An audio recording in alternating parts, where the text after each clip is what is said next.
Okay. Hello. Hi.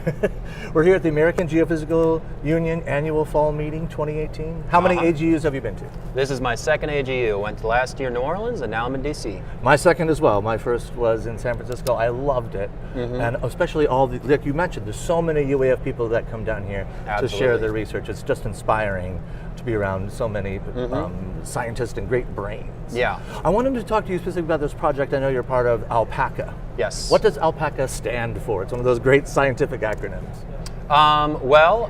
Alpacas are a type of llama, I believe. Yes. But in this case, it stands for a project that's really trying to increase the knowledge of the local air pollution problems. Now, I don't have the long acronym in front of me. Right.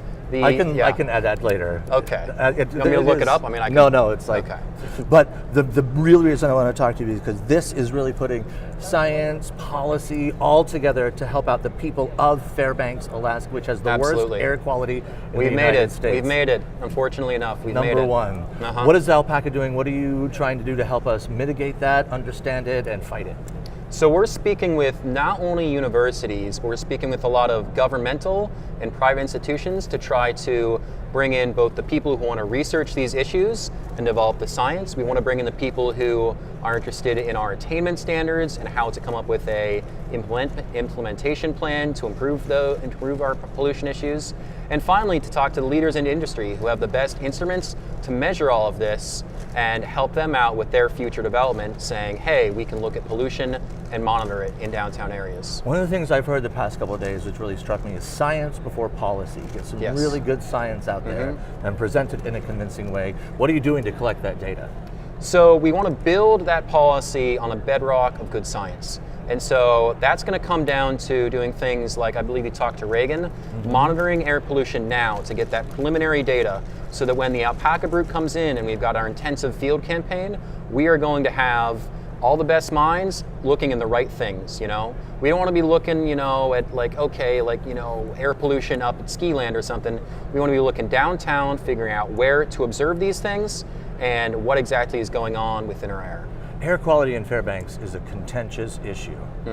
Have you gone to these community meetings? Have you heard some of the vocal opponents for new regulations and things like that? How does science help? You know, I voted in our election in October, and I was actually not as informed in advance as I would have hoped to be. I think it's time for me to start going to these things because I think there is a misunderstanding of the science of why we have such bad air quality. You know, we live in Alaska and we're beautiful. We're surrounded by beauty, by natural pine forests. You can breathe it and smell it. But when you go outside at night, you can smell that smoke too.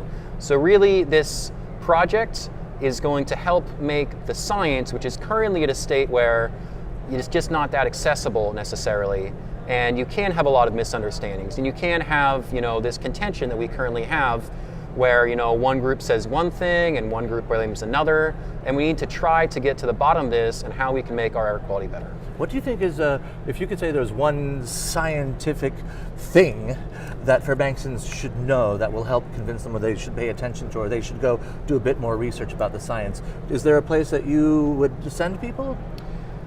There might not be, and that's okay, because I know that you're also in the field, you're in the lab, you're working with the data. You might not be looking at all of that sort of stuff and thinking about the community politics of the situation. Yeah, I mean, there's a lot of good organizations around Fairbanks trying to look at the air quality. I think one thing is, to some extent, you gotta believe with your own eyes. So if you want to understand air pollution better, go outside on a day and try to get up. I know the university, we're spoiled with our views, but try to get up on a hill and look at where is the smoke going? Because you can see it, you can easily see it. You can see the smoke and you can see it coming from the power plants, you can see it coming from stores, you can see it coming from houses and see where it's going. You can actually see these smoke plumes spiraling away. So see where that pollution's going and think about where is the air that I'm breathing. And then what you can do can we get ahead of the Alpaca team when they show up? Can we have things so improved that they show up like, wow, you guys don't need us anymore. I'd like to Good think job, so. Fairbanks. And I know, I believe North Pole did reach a non-attainment standard